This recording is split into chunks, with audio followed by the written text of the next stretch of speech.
All I have to do is get the pipe ran in there, and I have to cap it so we can test it for the inspector. And then I'm on to running all my PEX, which that should be easy.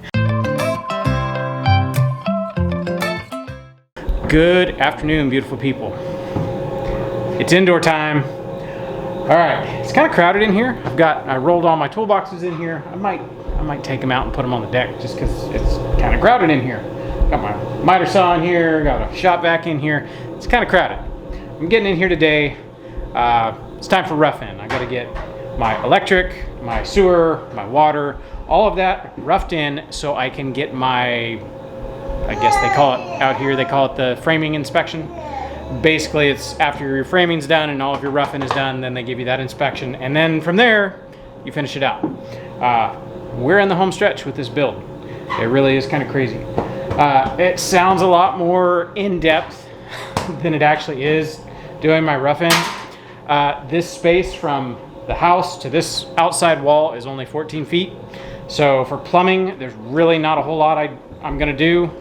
For the rough-in, I just have to get the washing machine, the sink that we're gonna put in here for drains, and obviously a vent. And then water lines, we're just jumping everything. This vent right here is the water heater. It's basically going to jump 180 degrees to that wall. It's just gonna move in a straight line. Boom, right on that wall. It's pretty straightforward. Like it's just pretty straightforward. Very much looking forward to getting all of this in and done so I can continue with the next phase.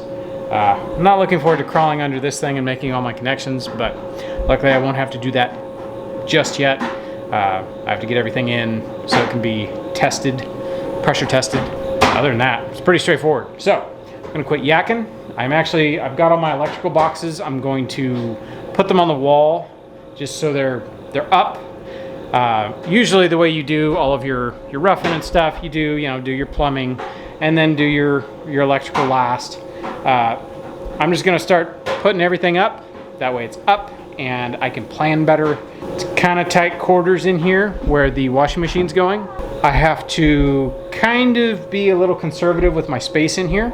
I need a drain, a vent, step over for the drain for the washing machine, and the sink. You'll see. This is gonna be hard for me to film because I'm gonna be up here, and I'm gonna be down below. I'll do my best to bring the camera with me. I can only do what I can do, so bear with me. Why do you need that? Want it out of my way. Okay, this one I'm gonna have to change because I can't do that. Maybe I can. There's one.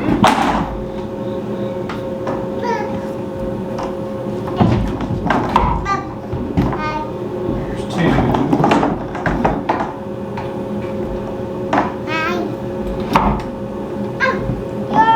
Bring me a single and a double.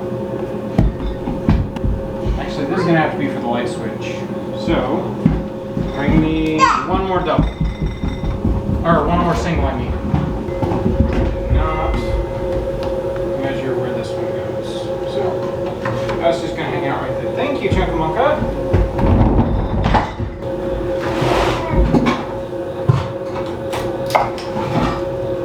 Okay.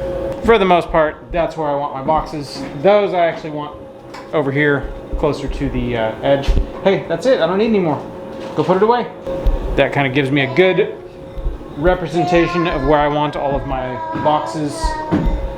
So, on to, I guess I gotta go find a hole somewhere. I'm gonna do the drains first, figure out all of my plumbing stuff, just so it's dealt with.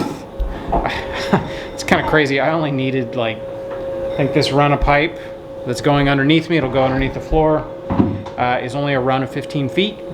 And then the 8 feet, and then up to my vent out the roof. This is the smallest plumbing project I think I've ever done.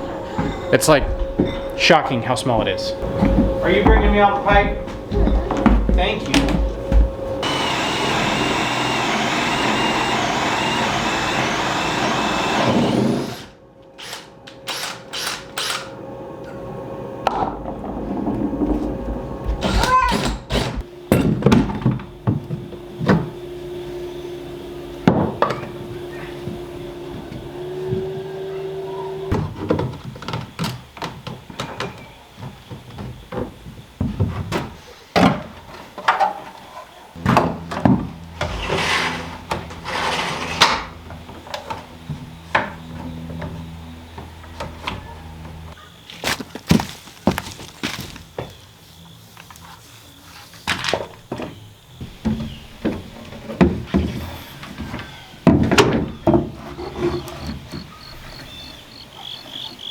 All right, so got all that stuff ran down through. It is now coming along underneath, and I have to drill through the block underneath to make the connection of my new plumbing to my old plumbing. Let's crawl underneath. At least it is nice and cool in here. Come on, camera. There we go. All right. Little tight quarters. I might need my knee pads because it's kind of rocky down here. I just had to go to Lowe's and get a diamond tipped hole saw, and now I get to poke a hole. If you can see, there's my pipe coming through. That's where it poked on down, and then I get to follow that pipe. That's gonna have to drop down, and it has to go through, I think, that one. I've already been under the mobile home once. Filthy dirty, covered in fiberglass. I think it's this block right here. And I think it's right in that corner. You know what? I'm gonna crawl back underneath the mobile home, and I'm gonna double check. I'm gonna count blocks, make sure I'm drilling into the right spot, because it would really suck to have to drill a second hole. I will be right back. All right, I'm back. Double checked. Glad I double checked. But it's exactly where I thought it was gonna be. So I'm gonna start drilling.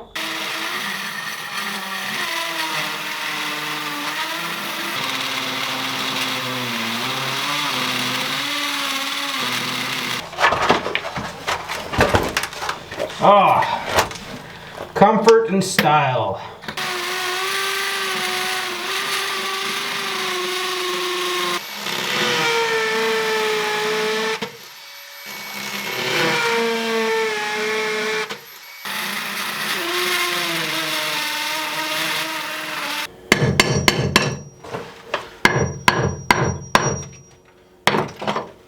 All right, there's one.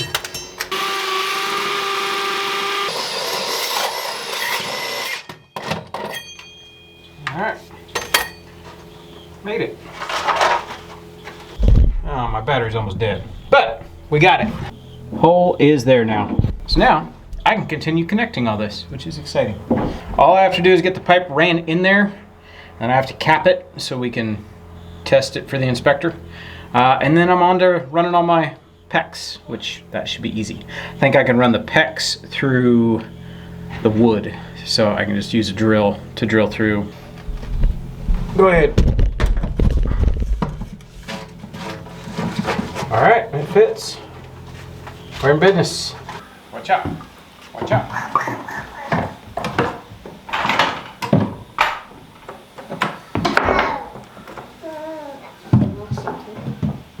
You might have to get it on there. Don't pinch it, but get it enough to where you can pick that up and get it to where it needs to go.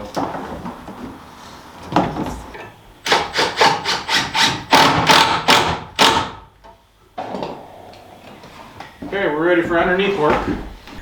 All right, some time has passed, and I believe I was saying I'm gonna have a hard time filming, and that was the truth. Over here and over there and up on a ladder, and it finally got to the point it was just like, I'm having such a hard time paying attention to the camera. I need to focus on what I'm doing, and I'm glad I did. Pardon the mess. I spilled primer all over my drain right here. I made a huge mess, but who cares? It's going to be in the wall. It's going to be covered by drywall. Nobody's ever going to see it. My vent is ran. The plumbing is ran.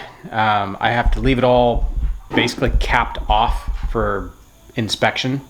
All of my water lines are in. The only thing I still have to do is I have to get my gas line ran from, it's basically right here where the water heater is.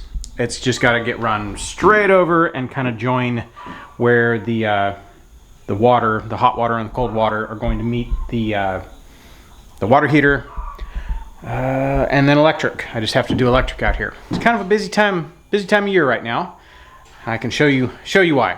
All right, so like I said, busy time of year.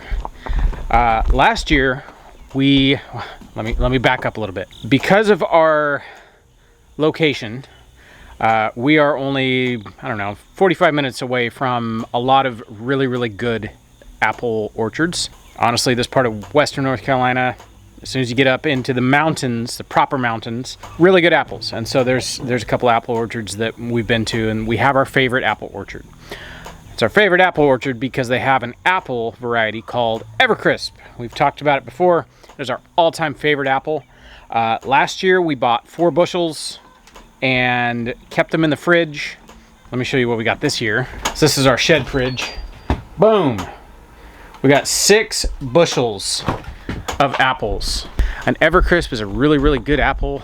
Very tasty. It's got a nice balance of tart. And just, I could go on. So we bought extra apples this year. We have 6, what is that, a bushel or half bushel? Whatever size that is. I think it's a bushel box. That hopefully will get us until hopefully pretty close to strawberry season. I think that's what the first fruit to come ripe is strawberries. All right, so now that you guys saw that, I'll show you what I got going on inside, something I need to take care of. This right here, bunch of meat that needs hung. It's heavy. All right, so we've got all of the rest of our lonces from last winter. That's a lonza. That's actually the hand-hewn guys. This has been in the fridge that long. So when you cure a piece of meat, that cure preserves it. It will not go bad. We've actually left these in the fridge, forgotten, for well over a year. And when you pull them out, they are as fresh as the day you put them in. I know people are going to balk at that, but it's true. There are certain spices that you put in here for a reason, because they actually do cure the meat. The only thing left to do with these is I need to get them wrapped, trussed, and hung up. Last time I did these, we hung them in the fridge that's down there in the barn. I just hung them from one of the racks, and they dried in about 3 months. You know, the bigger ones will take longer, but the smaller ones, like this one, this will probably take 3 months. So I've got some collagen casing. I don't have any beef bungs. Usually that's what we stuff them inside of. I've got collagen casing, so I'm gonna wrap these, and then we've got, it's basically like a big net sock. Put them in that, tie them up, and then you can hang them, and you let them dry. And then once they've lost a certain amount of weight, you know, we'll weigh these. Once they've lost a certain amount of weight, then they're, you know, ready to eat. So, got 1, 2, 3, 4, looks like 5 copas. Well, a couple of them are lonces, but yeah, a bunch of meat to get curing.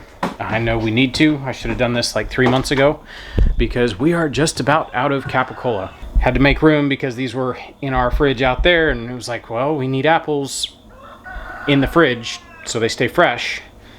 Okay, I guess I'm wrapping some copas today. So you guys have seen us stuff these inside of a beef bung. It's kind of a wrestling match. It's not that bad, unless the piece of meat is too big for the bung, which it most often is. We've found doing collagen sheets like these is really, really convenient. So that's what I'm doing today. I should have enough right here. A lot of times you don't have to use an entire sheet. You can use, like, you know, half a sheet. As long as you get the thing wrapped up, then it'll dry. So I'm gonna start wrapping.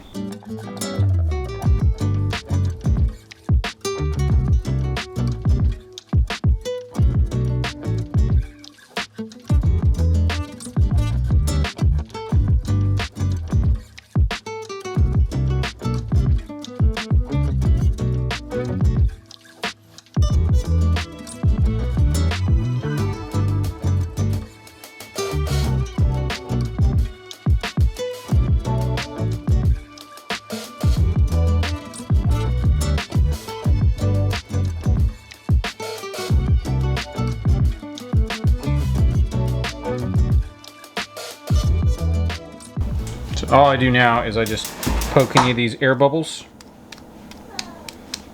Try to get all the air bubbles out, because those little air bubbles will just mold. So I just use the little sausage pricker and pop all the little air bubbles. And then I'll tie a string to the top so I can hang this. And then it's ready to go in the fridge and start the drying process. I like to give them kind of a round log shape instead of the flat shape that they've taken on in the fridge. So I just need my butcher twine.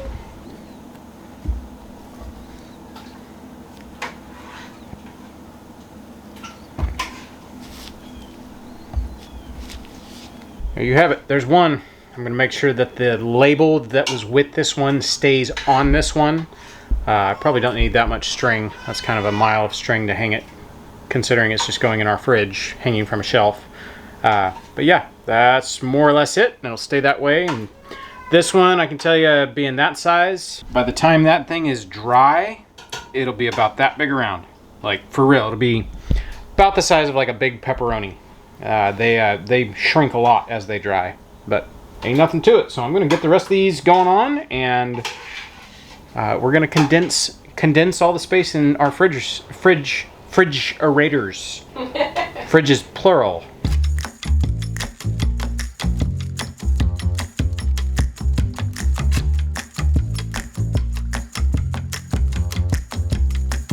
All right, so I figured while I'm doing this, I would take the opportunity to talk about pork season, because that's pretty much what it is around here. This year, I have actually got around 26 pigs that I'm putting in our freezer. Sounds like a lot, but when most of them are only around, I don't know, 80 pounds, I've got some runty guinea hogs, I've got some bigger guinea hogs. We are getting out of the American guinea hog. We're not gonna breed those anymore. Maybe. I don't know. I might breed our boar to one of the feeder pigs I've got, but we need pork in the freezer. Every pig we have is going to get processed this year, and we're just going to start fresh in the spring. Maybe. I don't know. We keep going back and forth. We'll see. We've kept a boar for 4 years now, yeah, and it hasn't lived up to the hype that we've heard. A lot of people are like, oh my gosh, it's so hard to keep a boar, and they eat so much. And our guinea hog boar has been very, very gentle. He's like a big teddy bear, and he's only 2.5 years old. So he's still got maybe 3. So he's still got a couple years before we have to worry about him not being viable. And I do have a couple of these Duroc crosses that are our feeder pigs this year. So we're talking about joining them together. Yeah, let's see. I think there's at least 24 we're processing. Yes. So it's going to be a busy couple months. On that note, I'm only doing 2 classes this year. Mm-hmm. If they were to sell out, and we're getting emails about, oh my gosh, I really want to come to a class, we could be convinced to open up and do another class. Not gonna. But at the moment, there are only 2 classes. This is a 2-day class. It's a pretty in-depth workshop. We show how to take it from on the hoof to get it in your freezer. It's pretty straightforward. A lot of people are very intimidated by the breaking down of the animal.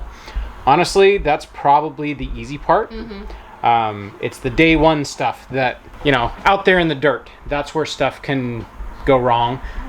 But that's how you learn. Anyways, if you guys are interested and you would like to attend a pork workshop, I'll leave a link in the description. We have a class in December and a class in January, and we've already started selling tickets. So yes. I figure the more we start plugging this, these are very small classes. These are limited to 12 people. 12 students each, yeah. So 12 people, that's about as many people as can stand around a table shoulder to shoulder anyways. That's why we keep the classes small. We try to, make it the biggest bang for your buck. So if you're interested, there will be a link in the description. Yep. Usually when we start talking about it, especially once the weather starts changing, we sell out quick. So stay tuned. Get your tickets if you want to join us. Mm-hmm. I'm going to get back to dealing with pork. All right.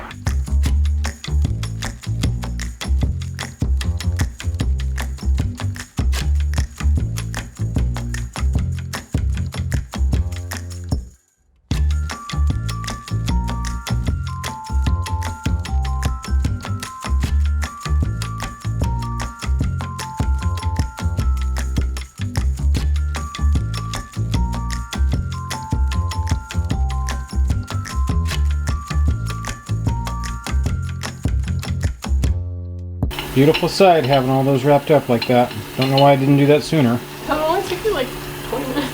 So buying the elastic wrapper things and collagen sheets majorly sped up this whole process.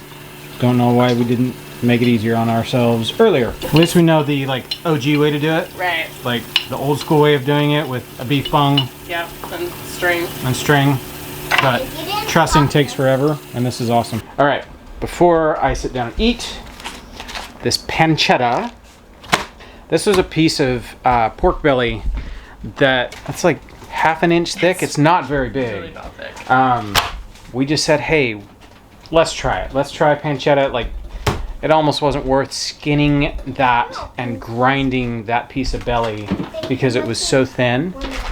So we just cured it as pancetta. Bunch of rosemary, bunch of more floral herbs, if you will. It's got a really, really nice flavor. Not bacon. Like, it is very much not a bacon seasoning. You don't smoke it. You don't smoke it. You just cure it and then dry it. Well, once it's dried down, man, is it tasty. I'm gonna skin the skin off this because this is pork belly with skin still on it. Right. Once it's dry, it is nearly impossible to get that skin off, so I'm gonna take it off now. Yes. And so I don't have to fight with it. so you don't have to fight with it once it's dry. Hopefully there is enough meat on there we could still hang it. But we have those. Yeah, I think so. We have those handy dandy bacon hooks. Yep. So yep. We'll do that.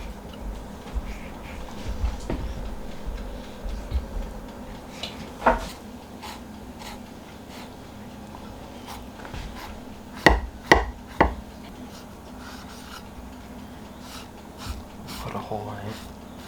Twice. I got it. That can hang, that can dry. Really, we're just probably going to cut this up into chunks once it's dry. And being so thin, honestly, this will probably be dry in about a month. Maybe less, maybe like 3 weeks.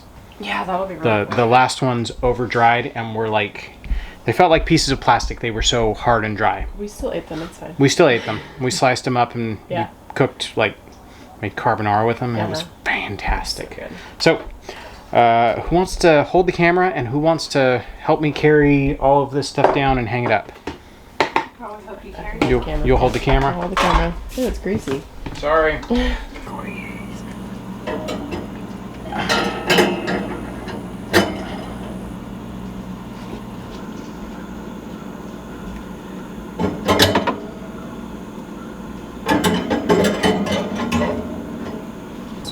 So this is just a temporary solution. Yeah, that one just hangs.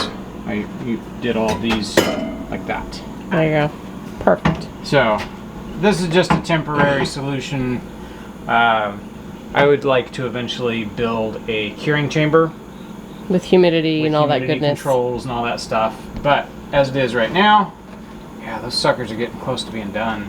We need to pull them out and weigh them. Yeah. Look how beautiful that is. They do look beautiful. Like the whole thing. Just the whole Just all of it. hanging meat everywhere. Looks fantastic. So a refrigerator is very dry. This was full to the brim with water, and every time I check it, you can see how much it's dropped. So I'll get some water down here and fill that up. That way it kind of ups the humidity a little bit. But other than that, nothing to it. Cool. Now we just wait. Excellent. This is our butchering area. Very much needs a good cleaning. Yeah. Butcher area / podcast area / boys hangout / workout area. Yeah. Our barn space is our everything space. We would kind of be up a creek without the barn. Maybe we'll build something a little bit bigger. Yeah. I don't know. We'll see. Doing this house build has just kind of reinvigorated me. And it's like, let's build everything now. Let's finish the house first. Wait for that pantry. That is actually going to do it for this video. It's getting kind of long in the tooth. Got a whole bunch more house stuff that is coming. Yep. So stay tuned. Also, we are entering pig season. Yes. So it's coming. Yep. All right. We'll catch you guys in the next one. Bye.